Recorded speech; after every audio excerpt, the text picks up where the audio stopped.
أعوذ بالله من الشيطان الرجيم.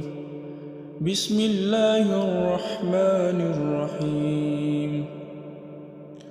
الرحمن علم القرآن خلق الإنسان علمه البيان. الشمس والقمر بحسبان والنجم والشجر يسجدان والسماء رفعها ووضع الميزان ألا تطغوا في الميزان وأقيموا الوزن بالقسط ولا تخسروا الميزان والأرض وضعها للأنام فيها فاكهة والنخل ذات الأكمام والحب ذو العصف والريحان فبأي آلاء ربكما تكذبان خلق الإنسان من صلصال كالفخار وخلق الجان من مارج من نار فبأي آلاء ربكما تكذبان رب المشرقين ورب المغربين فبأي آلاء ربكما تكذبان مرج البحرين يلتقيان بينهما برزخ لا يبغيان فبأي آلاء ربكما تكذبان يخرج منهما اللؤلؤ والمرجان فبأي آلاء ربكما تكذبان وله الجوار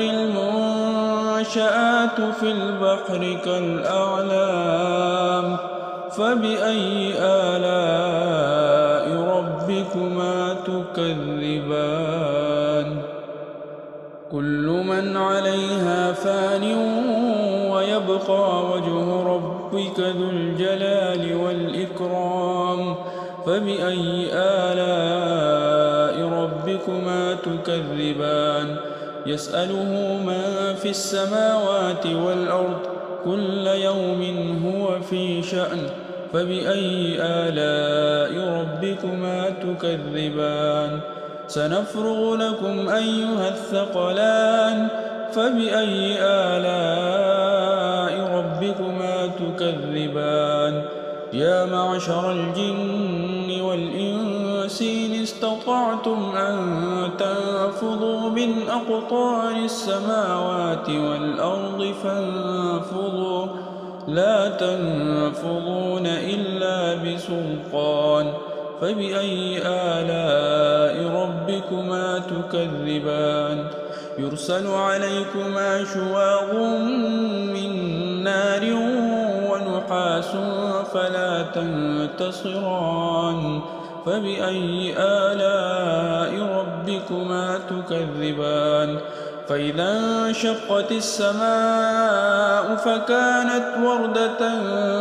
كالدهان فبأي آلاء ربكما تكذبان فيومئذ لا يسأل عن ذنبه إنس ولا جان فبأي آلاء ربكما تكذبان يعرف المجرمون بسيماهم فيؤخذ بالنواصي والأقدام فبأي آلاء ربكما تكذبان هذه جهنم التي يكذب بها المجرمون يطوفون بينها وبين حميم آن فبأي آلاء ربكما تكذبان ولمن خاف مقام ربه جنتان فبأي آلاء ربكما تكذبان ذواتا أفنان فبأي آلاء ربكما تكذبان فيهما عينان تجريان فبأي آلاء ربكما تكذبان فيهما من كل فاكهة زوجان فبأي آلاء ربكما تكذبان متكئين على فرش بطائنها من استبرق وجنى الجنتين دان فبأي آلاء ربكما تكذبان